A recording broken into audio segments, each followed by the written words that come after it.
In this video we're going to go over putting elevations on a sheet and learning how to manipulate the elevation view tags.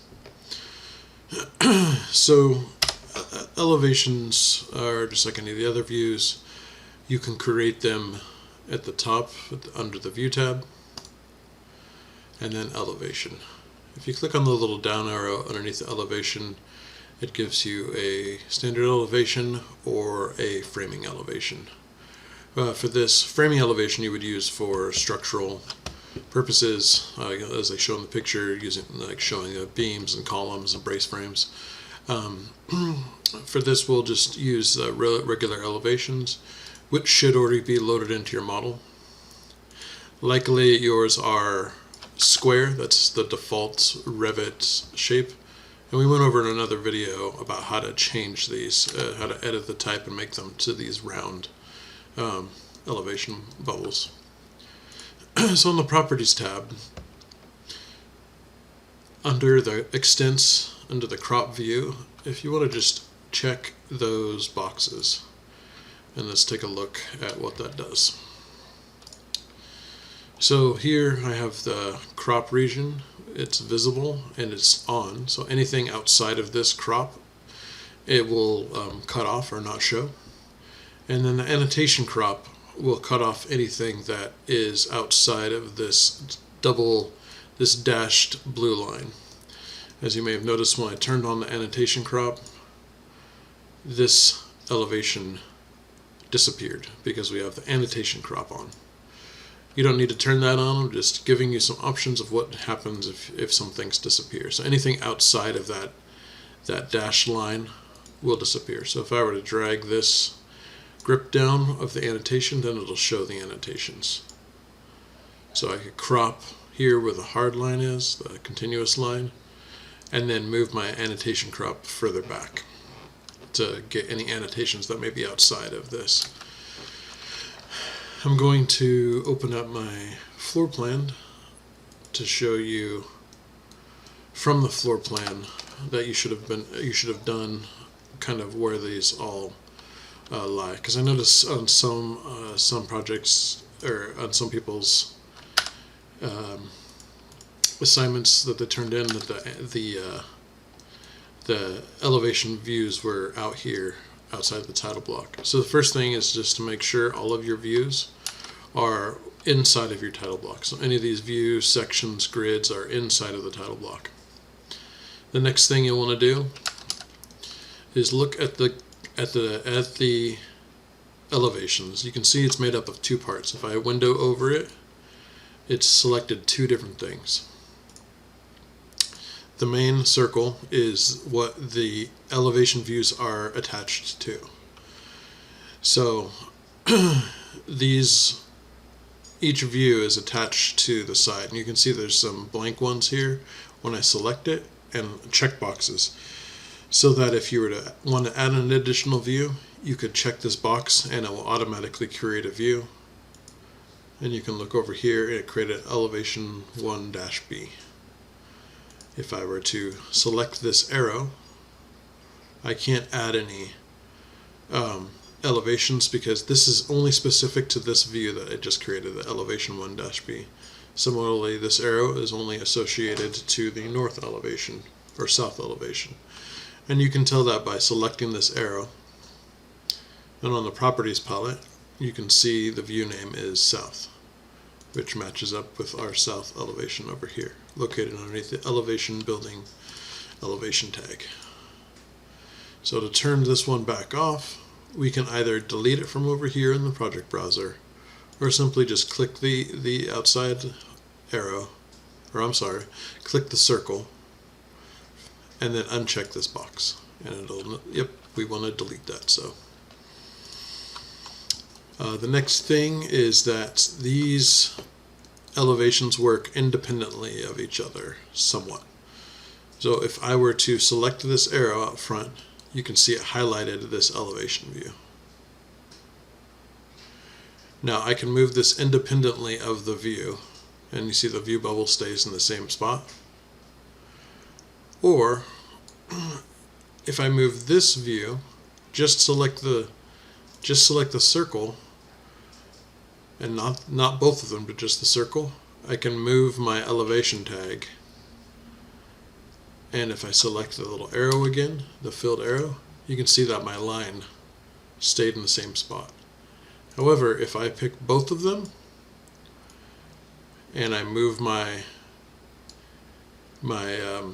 elevation, let's undo the crop view so we can see it. If you were to select this line, the arrow, you can see the line is moved back. So if you move both of them, it moves the bubble and the elevation line. This is basically the cut plane that it's using. This line signifies that I want you to cut, I want Revit to cut an elevation at this location and go back as far as this dashed line goes. This is the far clip offset. We can find that over here under extents, far clipping, and far clip offset. Right now it's set to 40 feet. If I were to drag this arrow, you see that I have the line highlighted, and that's actually because I just selected this front arrow, and I can move this far clip offset back manually, and you can see over here that it changed the distance. So I can actually change it back here to 40 feet and adjust it that way.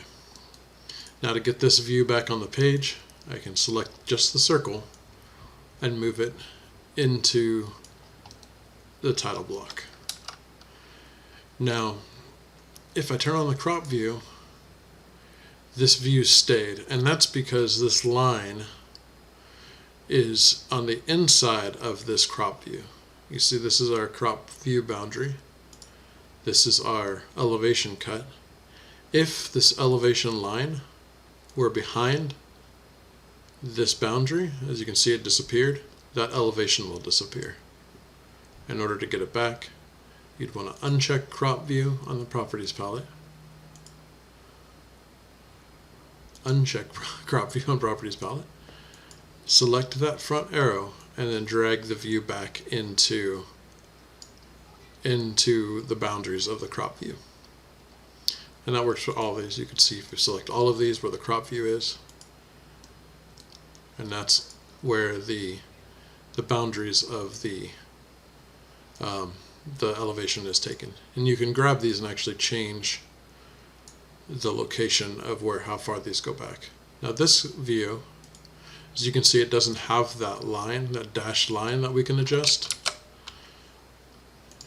It's just a straight line, and that's because we have far clipping offset is set to no clip. So it's basically going to start at this line and go infinite distance.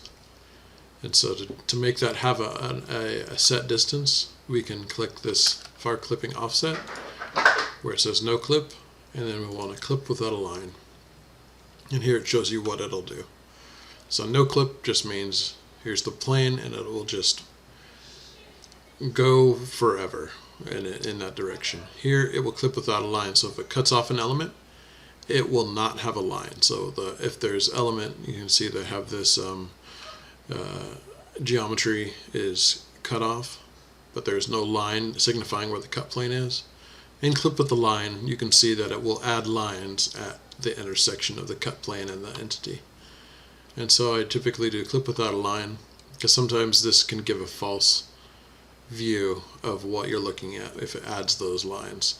This way you can tell that whatever the object is, it just ends, and I can show you that. So over here, now that we'd clicked that, now we've got that little adjuster. We can adjust that to where we need it. So if I were to click this view on the arrow and then right click and go to elevation view, it'll bring me into that elevation view. I'm going to toggle screen so I can see both of them side by side. I'm going to delete or close this floor plan, and I'm going to toggle tile views again so I can see. And here we can adjust our elevation. We'll pick that front arrow, and then we can adjust our line and watch our elevation change. You see how it is clipping it, but it does not have a line. If we were to say clip with the line, theoretically it should add lines in there. And as you can see, that could be confusing. It seems like your roof would be, it's showing kind of an incorrect view in my opinion, that it's not. There's no line there. It actually goes back into the distance, and so if you do clip without a line, it's a little bit more clear that something is missing, that there isn't, it just doesn't just have a line that goes straight across. And so we can go back to our view, and actually if you're in the elevation view and it looks like this, you can adjust the far clipped offset in that view as well. What this does on this side is it gives you control of this view. So over here, if I'm selected that little arrow, I'm actually selecting this view. So if I were to put crop region visible, even though I was in this view and selecting this thing, it made this crop region visible. I can move this little grip on the side of the elevations and change the crop view. As you can see, I moved it around, and you can see the elevation view moving with it. If I grab the little grip on the end and drag, I'm cutting my view. It's the same thing as if I were in this view and were to grab the crop boundary here. As you can see, it adjusted it back. So I'm going to adjust this back so I can see the entire roof. And so that's basically how these elevation tags work. So if I wanted to move this further away, I would need to click the circle and back this up, and it will leave that line right where it is. But if I were to click both of these, it's going to move my view. And you can see it moved my cut view into the porch, and I don't want that. So if I want to just move, if I like where that circle is, but I want to move this line back, I can grab the line just by itself by clicking this arrow and selecting this highlighted line, and I can move it. So once you've set your elevations up, I would have the cut plane at level 1 or a little lower than level 1. So in my case, I've got a deck, and so I'm going to edit this crop region. So go to edit crop in the modify tab, and then hit align over here, and then align to the bottom of my deck. Once you're done, your boundary looks good, you can hit the green check and you're done. Then you uncheck the crop region visible so you don't see that box. And then once you've done all your elevations, so this is the north view, that's a view up here. Let's go to our east view. We can just double click on it. I'm going to adjust the level down a little bit so we can see below. So I'm going to check crop region visible, check the crop region, pull this down to the bottom, and I'm going to actually double click to get into the edit mode of the boundary and just align by hitting AL or clicking the align button on the modify tab to just line it right to the bottom of my deck. Finish, and then uncheck crop region visible and work our way around. So let's go to our south view. Let's turn on the crop region. I had to turn on the crop view and the crop region on this one, and it's right where we want it.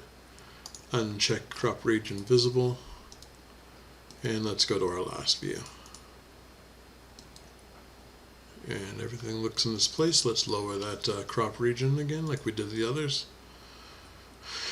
Select the crop region, edit crop, align, AL, or go up to modify tab and hit the align. Pick the bottom of where you want the view to stop. And here I can see it's cutting off my stairs a little bit, so I'm going to drag them over like that. Then hit the check button. Once you get it where you look, uncheck your crop region visible. So now we've got all of our views.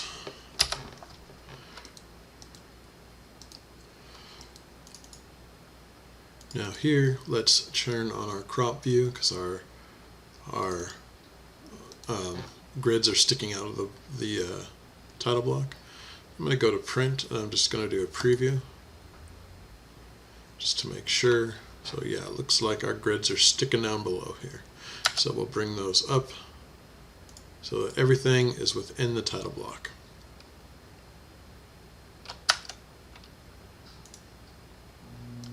And in my case, I just had to check the crop view, and it pulled everything back to where my crop view was.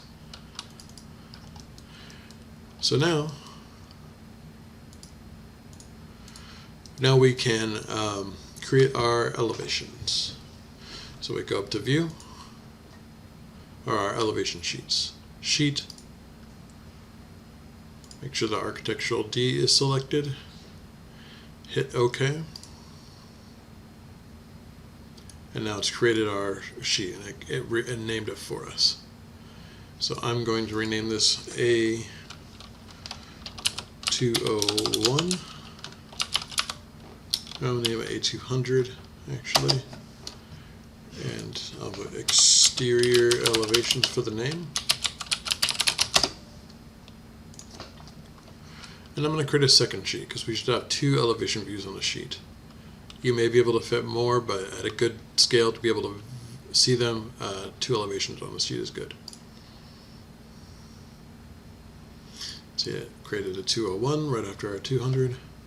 I'm going to hit F2 over here on the project browser, and that'll bring up another way to edit the sheet. And I'm going to call it exterior elevations. F2 is a command that works in Windows to edit any text. So even if you have a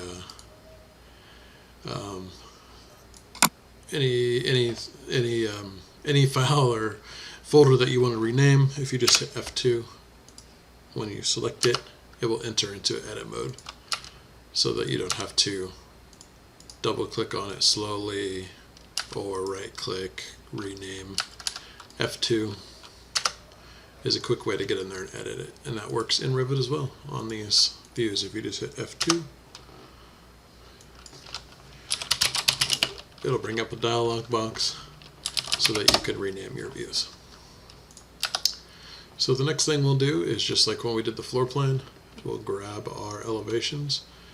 You should place your elevations, although it's not highly critical, but usually you start with your main view first, so whatever your main entry view is, and then work clockwise. So my main entry is the south elevation. So I'm going to come over here, and I'm going to grab the south elevation and drag it onto the sheet. I'll place it anywhere. And I notice it will automatically name it number 1, and it'll give it the name that the view is over here. You can either pick the view, don't go into it, just pick the view so it's highlighted, and then you can click into the title, the detail title here, and then rename it this way, or you can go over here and hit F2 and rename it. Because there's only one name for this one, it did not pop up a dialog box like it did for the sheet. So I'm going to call it South Elevation. Hit Enter, and then we can actually do that to all of these. You can see it changed the name that's on the sheet. So I'm going to go to North, F2, End on the keyboard, and Elevation. Because I don't want to type that through 2 more times, I'm going to hold Shift, use the arrow keys to highlight the text, or you can use the mouse and left click and drag. And I'm going to Control C, copy, East, F2, End on the keyboard, space.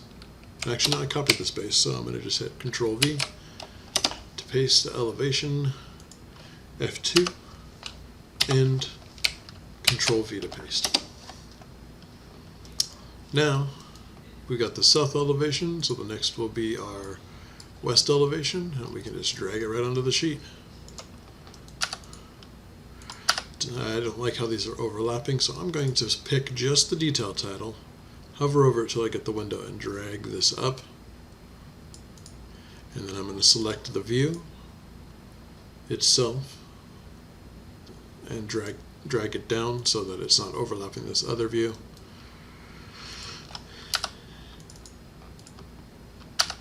And go ahead and delete that. That's something I'm going to show you later.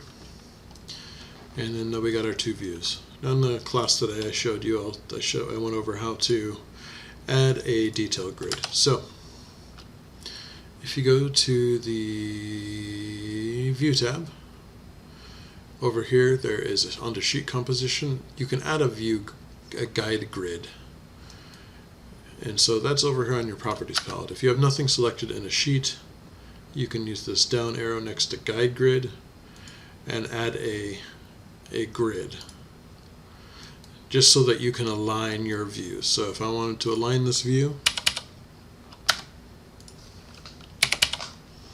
I can pick the intersection between this grid and this level, and then I can find a place to align it on my guide grid. This guide grid will not print, it's just a way that you could line up sheets.